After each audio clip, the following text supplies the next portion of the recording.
Bonjour à tous, bienvenue sur le blog des nouvelles technologies pour cette nouvelle vidéo qui va concerner le test du Huawei P9. Alors qu'est-ce que le Huawei P9? Eh bien c'est tout simplement un smartphone qui nous vient directement de Chine, puisque Huawei c'est une société qui est basée en Chine, donc qui commercialise des smartphones mais également d'autres produits sur le continent chinois mais également en Europe. Et donc on se retrouve aujourd'hui avec des produits Huawei qui sont disponibles dans nos boutiques françaises pour notre plus grand plaisir, puisque vous allez avoir vraiment des smartphones de très bonne qualité comme on va le voir dans la suite de ce test. Vous connaissez également peut-être la marque Honor, c'est tout simplement la marque disons européenne, une marque blanche européenne de Huawei, donc directement la filiale de la marque chinoise, donc qui produit également d'excellents smartphones comme le Honor 7 ou le Honor 5X, un modèle disponible également sur le marché donc français. Et donc on a une panoplie un peu de smartphones qui nous vient directement de Chine et notamment de ce constructeur. Ce Huawei P9, eh bien, il m'a été gracieusement prêté par Orange Business, donc vous allez pouvoir le retrouver bien sur la boutique directement de Orange, donc disponible. Pour la modique somme, si vous l'achetez nu, de 549,90 € pour être très précis.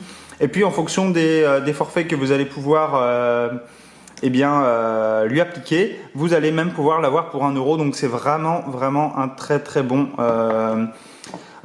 plan que vous allez avoir en l'achetant sur la boutique Orange.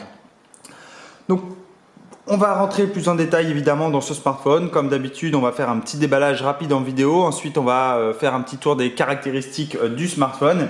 Et puis, je vous présenterai plus en détail son utilisation et sa particularité majeure qui va se retrouver dans la caméra, puisque vous le voyez ici, on a quelque chose d'assez novateur pour ce smartphone. Je vous en dis pas plus, je vous laisse découvrir ça dans la vidéo. Dans la suite de cette vidéo. Donc ce Huawei P9, c'est tout simplement un smartphone qui arrive après les gros mastodontes que nous ont proposé Samsung ou LG, notamment ou HTC même il y a de cela quelques mois, notamment le Galaxy S7 ou le S7 Edge, le LG G5 et le HTC 10. Donc ce sont de gros mastodontes qui offrent des caractéristiques assez uniques, assez intéressantes d'ailleurs. Et donc Huawei a pris le parti pris quant à son constructeur. On sait que LG s'est notamment axé sur la modularité avec des modules un peu spéciaux. Et Huawei, lui, a décidé tout simplement de vous offrir le meilleur de la de la caméra sur un smartphone, puisque aujourd'hui, tout simplement, beaucoup de gens pensent que la meilleure caméra, c'est celle que l'on a en poche. En gros, et non pas avec le gros sac que l'on trimballe pour amener notre appareil photo numérique, etc. Là, on va se retrouver avec un smartphone qui va avoir la particularité d'avoir un double module caméra qui a été conçu avec Leica, donc Leica qui est un constructeur très connu dans le domaine de la vidéo, en partenariat avec Leica. Et donc, ce Huawei P9 se veut être le dernier smartphone phare Android qui un peu révolutionne la photo. Alors est-ce que Huawei a réussi ce pari? C'est ce que nous allons voir dans la suite de cette vidéo tout de suite. Donc concernant le packaging en lui-même, on est sur quelque chose de très sobre, très classe. On se retrouve ici avec le logo Huawei P9, le logo Huawei et le modèle incrusté en fait dans la boîte, un petit reflet or. Donc on a évidemment la mention comme quoi il a été designé par Huawei. On a également ici la mention Leica, donc Dual Camera. Donc c'est vraiment ce que je vous disais tout à l'heure, le partenariat entre Leica et Huawei pour produire la double caméra sur ce modèle. Sur le côté de la boîte, on n'a que des mentions assez traditionnelles sur le modèle en lui-même. On a le logo sur le dessous. Sur le dessus, on retrouve également le logo. Et enfin, à l'arrière, on a différentes informations sur le smartphone, comme quoi il a été créé en Chine, mais on n'a pas les caractéristiques comme on peut avoir sur certaines boîtes. Donc une fois que l'on retire le capot, on se retrouve nez à nez en fait avec donc notre smartphone, encore une fois très bien mis en valeur. Donc on se retrouve avec ici une petite plaquette, encore une fois avec le fameux Huawei Design, donc qui nous permet d'en savoir un petit peu plus sur le smartphone. par qui il a été designé, on le sait très bien. Là, on a donc notre smartphone que je vous présenterai juste après. Ensuite, dans le reste de la boîte, toujours bien compartimenté, toujours bien propre. Vous allez avoir différents petits casiers. Le premier ici, hop, qu'on va retrouver à l'intérieur, c'est ici donc la prise secteur. Donc vous en avez l'habitude. Ici, on a l'embout USB, prise secteur de l'autre. Voilà, on n'a rien de bien extraordinaire dans cette connectique. Ensuite, l'autre petite boîte, eh bien, on se retrouve avec deux petites choses. Donc la première ici, c'est le câble USB d'un côté, donc pour le recharger, et de l'autre vous allez avoir cette fois-ci quelque chose d'assez novateur, en tout cas pour les plus fans d'entre vous du micro SD, puisqu'on va retrouver un port, voilà, ici USB Type C. Donc c'est la nouvelle connectique qu'on retrouve un peu sur de nombreux smartphones aujourd'hui. Et en fait, cette connectique est réversible. Donc ça veut dire que vous allez pouvoir insérer, en fait, brancher votre smartphone. Vous n'allez pas vous prendre la tête sur comment vous allez le brancher. Hop, je vais essayer de faire le focus quand même dessus. Voilà. Donc peu importe comment vous le branchez, eh bien celui-ci va tout simplement se plugger à votre smartphone. Donc en plus d'être réversible, il va permettre également des taux de transfert beaucoup plus rapides. Donc c'est une des nouvelles normes. Rappelez-vous, c'est USB Type C. Et ensuite, on a également une paire d'écouteurs. Voilà, donc rien de bien, je ne les ai pas déballés. Vous savez très bien ce que je pense des écouteurs qui sont avec les smartphones. On n'a rien de novateur à ce niveau-là. Si vous voulez vraiment du bon son, eh bien, il faudra, comme d'habitude, passer par quelque chose qui n'est pas de constructeur.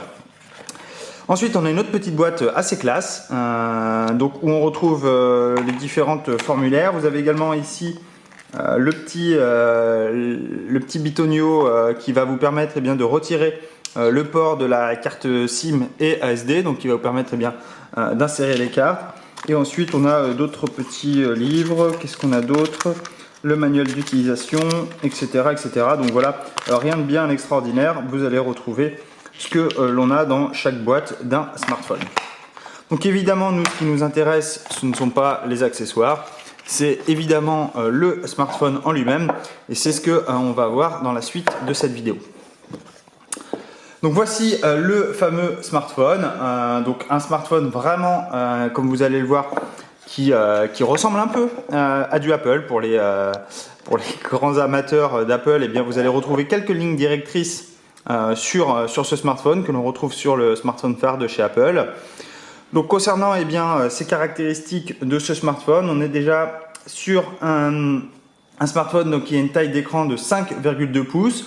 Donc on a une résolution non pas Quad HD comme on peut avoir sur les smartphones phares d'aujourd'hui, mais on reste sur une résolution Full HD qui est purement suffisante à mon goût. En tout cas en termes de définition sur un smartphone, surtout de cette taille. On a une densité de pixels de 424 ppi, donc c'est vraiment très très bon. Et on est sur une technologie LCD, donc c'est plutôt un bon écran. Évidemment, on ne va pas avoir les mêmes couleurs que l'on peut avoir. Je vais essayer de mettre un peu plus de luminosité. On ne va pas avoir les mêmes couleurs que l'on peut avoir sur un smartphone de chez Samsung, notamment avec la technologie Super AMOLED. Mais néanmoins, ça reste un très très bon smartphone et surtout un très très bel écran. Concernant les tailles, on est sur une taille de haut de 145 mm. On est sur une largeur de 70,9 mm. Et on est sur une épaisseur de 6,95 mm. Donc c'est tout à fait respectable pour un smartphone.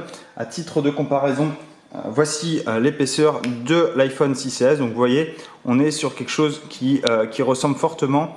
Alors si j'arrive à faire le focus, voilà, on est sur une épaisseur qui ressemble quasi à l'iPhone 6S d'Apple. Concernant le poids, on est sur un poids de 144 grammes. Donc là encore, c'est très bon pour un smartphone. C'est vraiment pas quelque chose de lourd. Une fois que vous l'avez en poche, vous allez très vite l'oublier. Ensuite, concernant les autres caractéristiques, celles qui sont invisibles, si on peut s'exprimer, puisqu'elles vont se retrouver sur le capot, on va avoir un processeur Kirin 955, donc c'est un processeur maison. Donc il offre de performances vraiment très très bonnes, que ce soit dans le terme de jeu, que ce soit en termes de multitâche. eh bien, je n'ai retrouvé aucun lag sur ce smartphone. Il est couplé à 3 Go de RAM et à 32 Go de stockage interne. Donc, vous allez pouvoir inclure eh bien, toutes vos photos et vos vidéos directement dans ce smartphone sans aucun problème. Ensuite, on va retrouver donc une batterie de 3000 mAh. Alors cette batterie, eh bien, elle va offrir une autonomie à peu près de 7 heures. C'est ce que j'ai mesuré en fonction de l'utilisation que j'en ai faite pendant plus d'une semaine. Donc c'est une autonomie qui est décente, qui n'est pas non plus extraordinaire, mais on en a l'habitude avec les smartphones. Autant vous dire qu'une batterie qui dure plus d'une journée pour un smartphone phare aujourd'hui, ça n'existe clairement pas, ou alors il faut vraiment des cabines téléphoniques. Mais en tout cas, vous ne trouverez pas de smartphone qui offre vraiment une autonomie décente aujourd'hui, malheureusement. Ensuite, on va retrouver donc un réseau, évidemment, on va retrouver de la 4G. Catégorie 6. Concernant les capteurs, vous allez retrouver notamment une boussole, un capteur de lumière ambiante, un accéléromètre. Concernant les caméras, j'y reviendrai juste après. Et la connectivité, vous allez avoir une puce NFC. Il n'est pas compatible MHL et vous allez avoir donc cette version USB Type C en version 2.0. Voilà un petit peu concernant les caractéristiques du smartphone. Maintenant, faisons un petit tour de ce dernier. Donc en façade, je vais faire un petit focus. Donc en façade ici, on a une LED, on a la grille du haut-parleur, et puis on a également donc une caméra frontale de 8 mégapixels. Donc on est vraiment sur quelque chose de plutôt correct, puisque vous allez pouvoir prendre des selfies avec une caméra qui, il y a quelques années, disons 2 ans, eh bien, se retrouvait à l'arrière d'un smartphone. Aujourd'hui, vous allez l'avoir en caméra frontale et vous allez pouvoir prendre d'excellents clichés. On a également la mention Huawei tout en bas. Vous voyez, les bords d'écran sont très minimes, voire quasi infimes. On a juste le châssis en fait du smartphone qui dépasse. Concernant son esthétique en façade, alors je ne sais pas si vous allez vraiment le voir à la caméra. Je vais essayer de faire le focus, mais c'est pas gagné. La luminosité m'aide pas. Pourtant j'ai fait quelques réglages, mais ça m'aide pas trop. Donc on est sur des petits stries en fait très légers dessous. Et puis on a également la même chose sur le dessus, donc vous le verrez pas trop à la vidéo. J'essaierai de vous faire une petite photo et vous le verrez dans l'article. Voilà, c'est très léger, mais ça lui donne un effet très chouette. Autant dire que le bord, l'écran sans bord, c'est plutôt agréable. On aurait vraiment adoré qu'il y ait encore moins de bords en haut et en bas, mais ça reste quand même un smartphone avec une taille assez agréable. Sur le côté droit du smartphone, vous allez retrouver donc 2 boutons. Le bouton Power ici et le bouton de volume. Sur le dessus, ici, hop, on va retrouver donc un simple trou qui est tout simplement celui du micro. Sur la gauche du smartphone, hop, vous allez retrouver juste une trappe. Donc une trappe qui est accessible depuis le petit accessoire, comme vous avez vu tout à l'heure. Alors je vais vous l'ouvrir si j'arrive. Alors je ne sais pas ce que j'en ai fait. Tac. Qu'est-ce que j'ai fait du petit accessoire? Voilà, je l'ai mis de côté. Et bon, tant pis, je sais pas où je l'ai mis. Je cherche. Bah, c'est dommage. Tant pis, je pourrais pas vous montrer la petite trappe, mais tout simplement, eh bien, vous le glissez ici et vous allez tout simplement pouvoir retirer cette trappe pour accéder donc au port pour votre carte SIM. Sur la face inférieure, tranche inférieure du smartphone, vous allez avoir ici donc la prise jack de 3.5 donc pour brancher vos écouteurs. Vous avez ici le petit trou et bien tout simplement pour le micro. On a également ici donc le port USB Type C, donc la nouvelle connectique, et vous avez également une grille de haut-parleur sur le dessous. Concernant le design de ces côtés, eh bien on est sur un effet légèrement biseauté. On est sur une armature complètement métallique. Je l'ai pas précisé en début d'article. C'est un peu une erreur de ma part, mais on est vraiment sur un smartphone haut de gamme. On a une façade en verre en façade. On est également sur un châssis métallique à l'arrière et également sur les côtés. Alors, je vais essayer de vous montrer. Voilà. Donc, on est vraiment sur quelque chose de très chouette. On a des bords polis. Vous voyez ici, ça brille en fait sur les côtés. C'est vraiment très agréable en fait entre l'écran et le bord. C'est carrément, on dirait que c'est profilé dans le châssis. C'est plutôt agréable. On a également des petites bandes qui sont à l'arrière et qui se poursuivent en fait sur les côtés du smartphone. Donc, à l'arrière justement, eh bien, on va retrouver ici donc notre logo Huawei. On va également avoir la mention du constructeur. Ici, on a le fameux capteur d'empreinte digitale, donc qui va nous permettre de déverrouiller ou de payer par exemple certains achats sur certaines applications. Et ensuite, donc, on a notre fameux double capteur. Donc, c'est deux caméras de 12 mégapixels.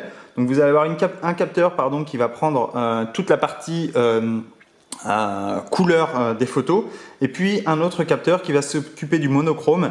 Et en fait, le logiciel va assembler ces deux photos pour produire en tout cas pour tenter de produire le meilleur cliché. Alors vous allez voir ça dans la suite pour voir si vraiment on a quelque chose de très chouette. On a également un double flash LED et puis on a également un petit système qui nous permet ici pour l'autofocus directement d'aller beaucoup plus vite. On a la mention Leica sur le côté et puis on a également les mentions ici du type de capteur.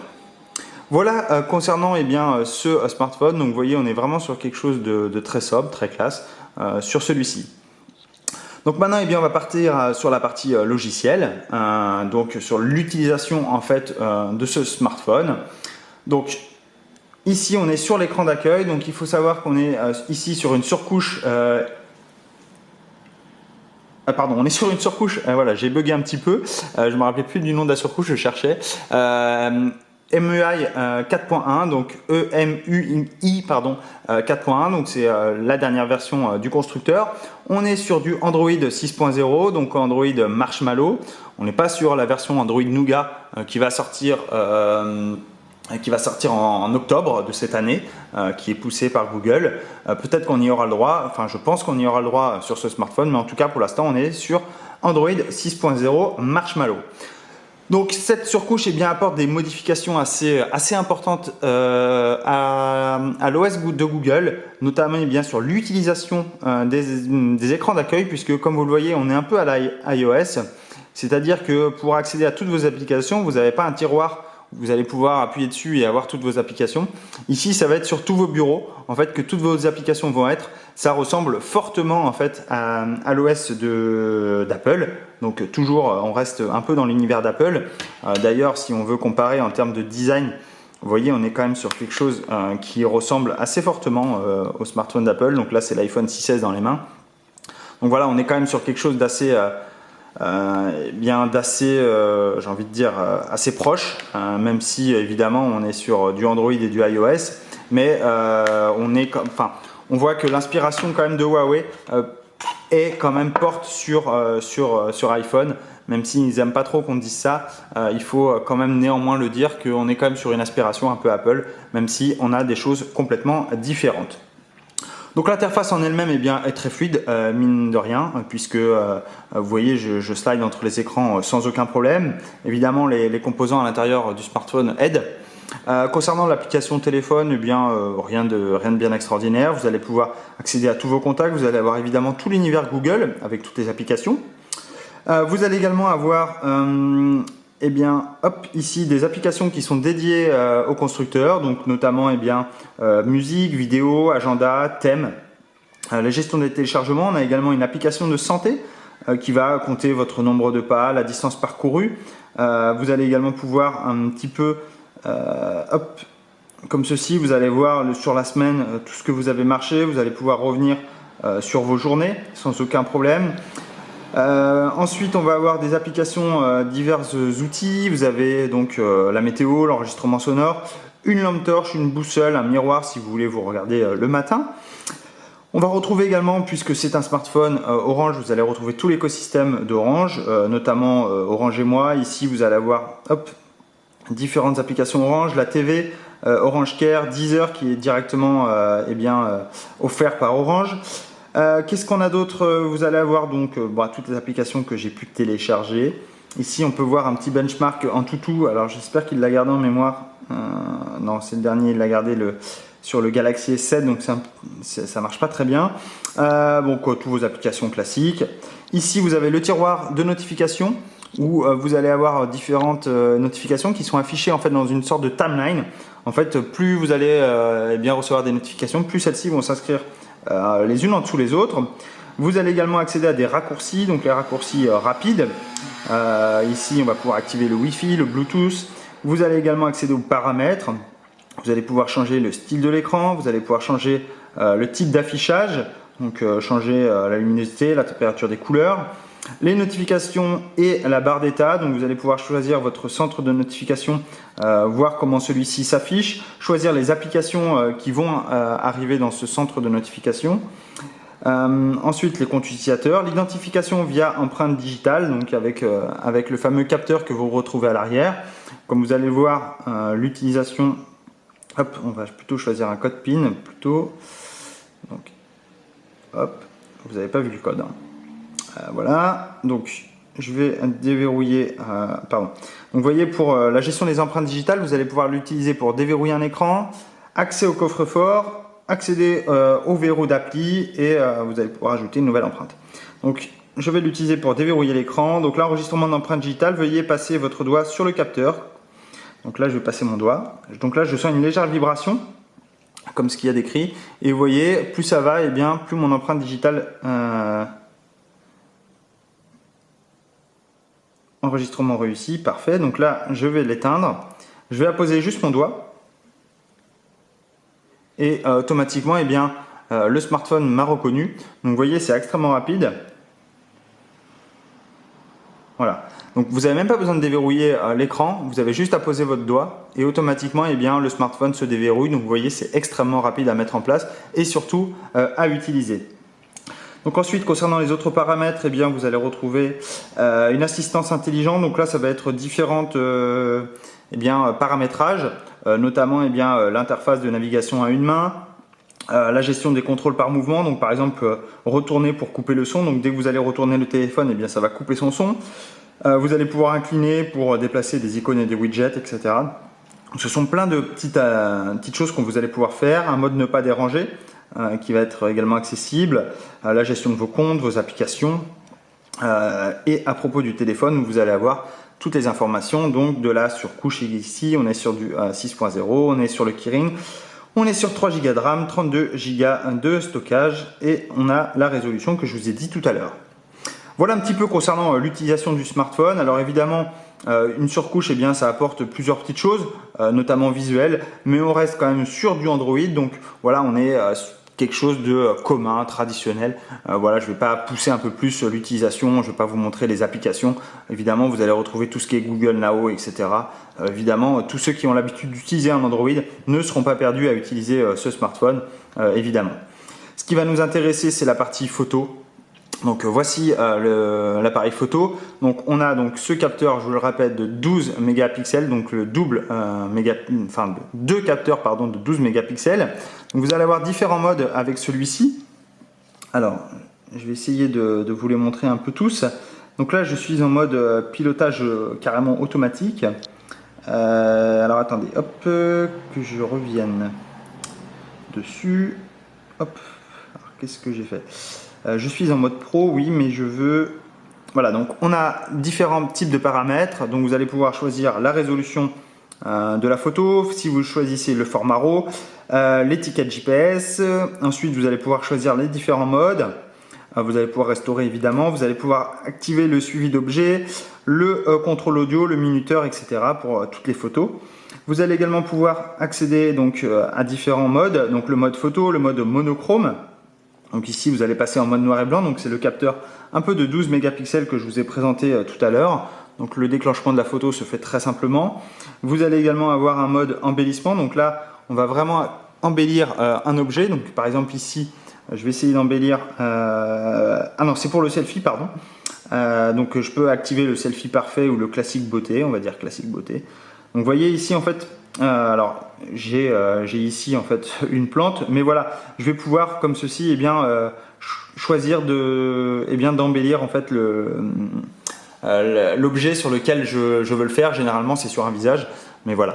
Ensuite on a le mode photo, un mode HDR, un mode embellissement vidéo, un mode panoramique, un mode cliché nocturne, donc qui va vous permettre de prendre de super clichés quand vous êtes dans la nuit. Le mode light painting, donc avec des traînées lumineuses, des graffitis lumineuses, eau de soie, eau de poussière, voilà, ce sont des modes que vous allez pouvoir activer.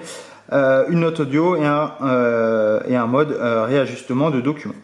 Donc en mode photo, ici, vous allez donc avoir ces paramètres et ensuite donc vous allez pouvoir avoir différents types de réglages, réglage de l'ISO, réglage de la sensibilité, réglage de l'ouverture, choisir le type d'autofocus et évidemment la balance des blancs directement sur ce smartphone. Donc là par exemple je prends une photo.